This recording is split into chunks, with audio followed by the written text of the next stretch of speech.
Grab Life by the Goals is the podcast for passionate badasses to get inspired, activate their potential, and crush their goals. In a nutshell, we do big shit around here. Whether you're looking to disrupt your career, start or grow a business, or simply have a more kick-ass life, you're in the right place. Come to be inspired, find your swagger, dream bigger, and take actual steps to level up your life. All with a side of real talk and raunchy humor. I'm your host, Lauren Widrick. I'm a life and business coach, and I'm right here on the roller coaster with you. Are you ready? Let's do this.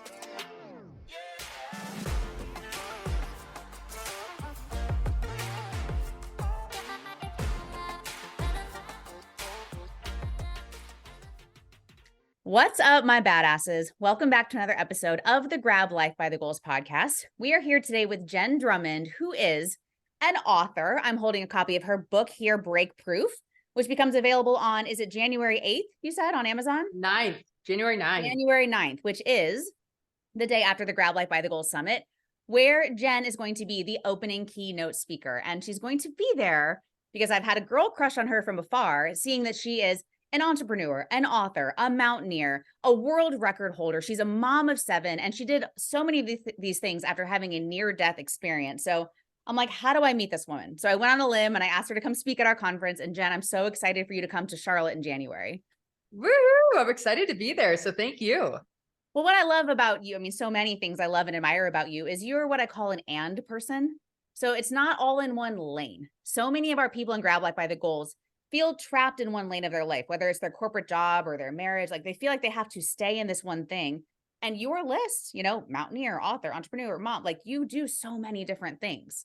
So my first question for you is, did you always know you'd have this kind of multi-faceted life? Like when you were younger, what did you think life would be like for you as an adult?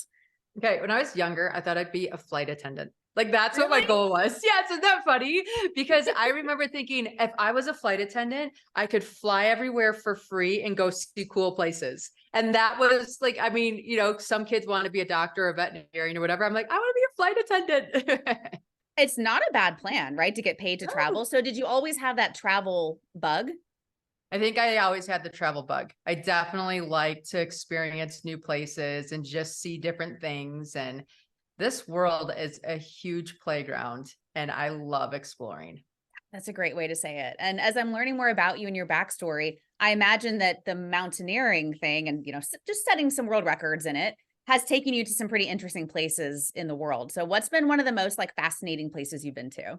Well, of course, Antarctica, right? Yeah. So Antarctica, we read about, we look at photos, but then to actually be there was fascinating because there's no life. There's no trees, there's no bugs, there's no plants, there's nothing. And it's fascinating to be in an environment where all you see is white snow, black rocks where there's rocks, blue sky, and yellow sun.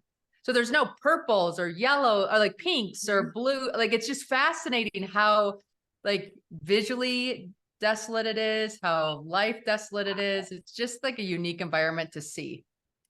That's amazing. And not a place I'd ever thought to go. And I know you probably went you weren't there for vacation. I'm sure you were there for what you do. And so the reason I'm asking these questions about your desires and the bugs you had when you were younger is, from what I understand, you had a very life-defining moment in 2018, right? You were in a near fatal car accident. And I'm curious, how much of what was life like before the accident? And then what changed after the accident for you? Oh yeah. Big. The accident big question. was big. The accident was a line in the sand for me, for sure.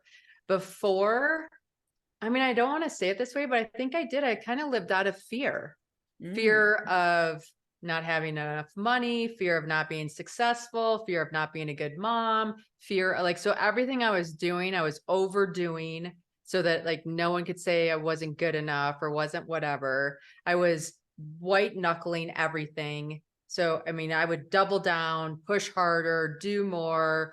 And I was headed for a path of burnout for sure. Really? I had hired myself out of a job so that I could be a stay-at-home mom. I was a stay-at-home mom with the kids. And then, their needs change and they got into school. And I had this time during the day that I didn't know what to do with because I wanted to be there for them. And what happens if I wasn't? And I'm so lucky to be a stay-at-home mom. Why don't I feel more fulfilled? And it was just like a lot of things. The car accident happened, should have taken my life and didn't. And it honestly woke me up to just the gift of life. Right? Like, I know it's like, it doesn't matter if you're number one. It doesn't matter if you have a lot of money in the bank account. It doesn't matter if you're, skinny and in size 2 jeans, or like, all the things that I thought mattered didn't matter. What mattered is if you are a good person and you're enjoying life. Yeah. Right. And all of a sudden I gave myself permission to just have experiences. I want to experience this thing. I want to have fun. I want to leave a legacy. I want to show people that life doesn't have to be serious and hard. It can be fun, and it's meant to be enjoyed. And it's such a gift that we're here, but sometimes we forget. It's so crazy you say it that way, because you had a good life, or at least a good on paper life, right? Stay-at-home mom, hired yourself out of a job. Probably from the outside, everything looked great. And then this accident opened up a new perspective for you. So when did your life start to change after the accident? Like, what was that like? What was one of the first things you did? Okay, so to bring you back to the accident, which I think is a key component to what happened with me, is I got a phone call from the police. They said, hey, we can't build a scenario where you live, let alone walk away. A couple weeks later, a girlfriend of mine was running on a trail. It was wet out. She slipped, hit her head, and never came home. So I'm trying to figure out like where to place this. I survived this car accident where I flip end over end and my car looks like a tin can. And she goes and does something healthy and doesn't get to come home. And so it was a hard time for me. And I finally came to the conclusion that I don't get to choose when I die, but I sure get to choose how I live. And am I really living? Am I demonstrating what it's like to be an excited mom? Or am I demonstrating what it's like to just check boxes and do life? And I was a box checker before. And all of a sudden I'm like, you know what? Everybody who's judging me, all the theys out there, they're going to die too. So why do I care what those people are going to do if their life is going to expire just like my life's going to expire? I need to start figuring out internally what feels good and what gets me excited. And so 2019 became this year of the experiment.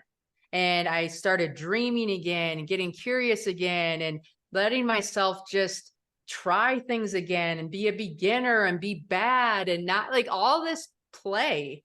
Right. And I would say 2020, I was turning 40.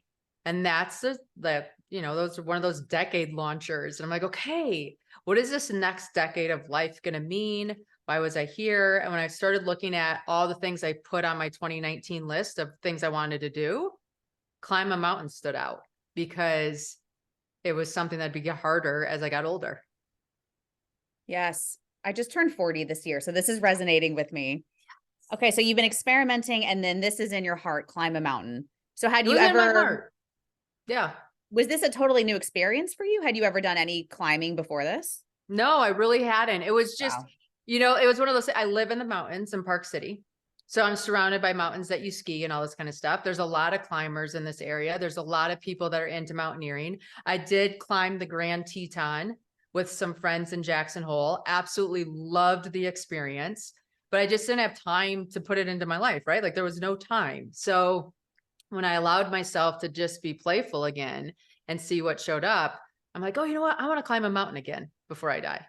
And so that came up, my 40th birthday came, and I'm like, what a great way to launch my next decade of life. Like climb a big mountain, show this world that I'm alive, that I can conquer whatever mountain comes my way, and go from there.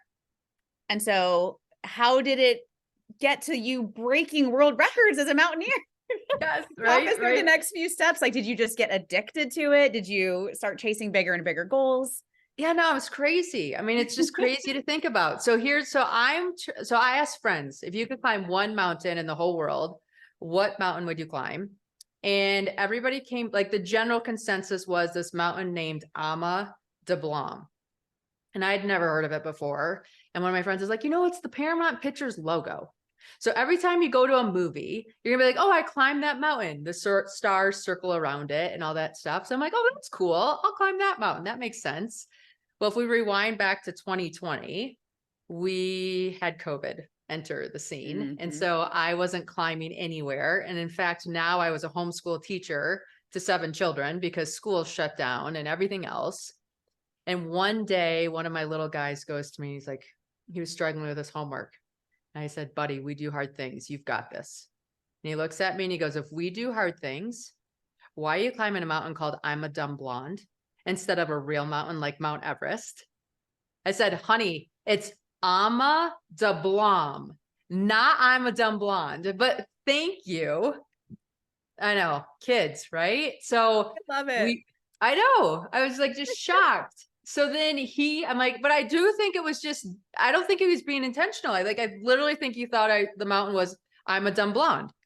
So we looked at Everest. He went to bed. I still looked at Everest and I thought, if this kid thinks Everest is the hardest mountain in the whole world, I'm going to climb it. And I'm going to show him that whatever Everest is, we can climb it. So I called a coach and the coach is like, yep, I can get you ready. You were an athlete before. This will work. And my coach says, buy this book. It's called Becoming an Uphill Athlete. So I bought the book and it's all about training and what you need to do to move your body uphill. And in the front of the book, there was a story of a lady who got a Guinness World Record for doing something in the Alps. And I must have been having a bad day or something. My coach calls me. We're going over training stuff. And I'm like, I could have done that. I could have suffered and got that Guinness World Record and my kids would think I'm cool because right now I am not cool. Homeschooling is not working. I am not liking it either. And I just need something to feel cool again. And my coach took it as a challenge. He's like, okay, let's figure this out. So a few weeks later, he calls me. He's like, Jen, I have the perfect world record for you. I kind of forgot about the conversation. So I'm like, yeah. He's like, listen, I think you should become the first woman to climb the 7-second summits. I'm like, that sounds like a tongue twister. I have no clue what you even just said or what any of those things are. And he goes, listen, he goes, the 7-second summits are the second highest point on each of the 7 continents. They're harder than the first 7. One male has done them. You'd be the first woman. And he goes, think about it. 7 continents, 7 mountains, 7 children. It's a jackpot. I'm like, it is a jackpot. Kinda. Let me look. So I looked at it. I thought, you know what? We get one chance at life. Let's do this. And so I hadn't even climbed one mountain at that point, except the Grand Teton. When I said yes, I had never slept in a tent before. I had never all the things were I have no clue how this is going to happen, but my body got a whole body yes. And so I'm like, we'll figure it out as we go. And there we went. Wow. I'm hearing so many things in the story that you and I are both passionate about. So first are the God winks, your son making that funny joke was a God wink, and then opening a book and then just seeing, another record holder. And then you just mentioning it to your coach and then him coming up with the 7-second summits. And the other part of it is the fact that you had a coach, you had a support system in place, who was training you and installing belief, but also saying, let's go bigger. And the coaches are so important. Here's the thing. When I decided to take on Everest, for everybody that's listening, my first phone call was not my mom and dad. Because I can tell you, if I called my mom and dad first, they'd be like, cute, not happening. And they would have squashed that idea and I might have let them. Right. And so what I did first was I called a coach that had climbed Everest before. Yeah. And in fact, he introduced me to people that had climbed Everest. So then I went out to lunch with some of these people and they spilled ketchup on their shirt, just like I would. So I'm like, okay, they're human. They're normal people. If they can climb Everest, I can climb Everest. And I started normalizing this pursuit that felt so far out of my realm prior to these meetings and these conversations. And so once I started training, once I started working with a coach, once I started circling my community with people that had done the thing that I'm trying to do, now I could tell my parents a few months in, hey, I'm climbing Everest. and the energy that I have and the conversation that I'm not like, hey, I'm thinking of it. No, this is happening. Here's what's going on. It sounds crazy to you. It sounded crazy to me in the beginning too, but I'm past that. This is why I'm so glad you're coming to speak at our summit in January, because this is what I wanted everybody to hear from you, to normalize things that sound impossible. So there are people that have crazy dreams of like becoming a singer or starting their own business or just doing something that no one in their life would understand. And that's how it was for me when I went from investment banking to coaching. Nobody got it. Everybody was like, you're running off to the circus. But I was in a coach training program with 20 other people who were all doing the same crazy thing. And so I think having community around you of people who make your miracles feel like a typical Tuesday is exactly what you did. And what I want you to do for people, what you will do for people in the room at the Grab Life by the Goals Summit. Yeah, definitely. And there's so many stories. The fun thing about mountaineering is that we all have a mountain to climb. Mine were physical. Most people's are metaphorical. And the lessons that we learn in this pursuit apply to all of our personal stories, just at a different level. Okay, so you climbed mountain number 1, and then did you go in a row, 1, 2, 3, 4, 5, 6, 7, and then you set the world record? Like, what was that journey like? So I did so I did Ama de Blanc first, because that was a promise I had to myself. And then, I started climbing when COVID was going on. So a lot of my climbs were determined by what countries opened and if it was that mountain's climbing season. So for example, you always climb Mount Everest in May because that's the season, the safest season to climb Everest. So I had to wait to climb Everest till May came. So I did Ama de Blanc, then I did 2 of my second summits. I went to Everest because Everest was actually training ground for me to climb K2, because the second highest point in the world is K2 and it's much harder than Everest. I went to K2. I didn't summit. I had a lot of bad things happen on the mountain, which we'll talk about at the event. Then I went to Russia. I went to Antarctica. I went to Mount Tyree, didn't summit. So a couple of the mountains I didn't summit. Some of them I did the first time. It's just part of the journey. So when you climbed that last mountain and broke the world record, what did that feel like? Okay, when you climb any mountain, let's bring you to that point first. You get to the top and you take in this huge, deep breath and everything disappears. There's no longer a Jenn, there's no longer a mountain, there's no longer a sun, there's no separation, there's no time, there's no distance. You're just the feeling of awe. And you want to hold on to that as long as you can, but you realize like you can't. And then you start breathing out and then everything starts to return to normal.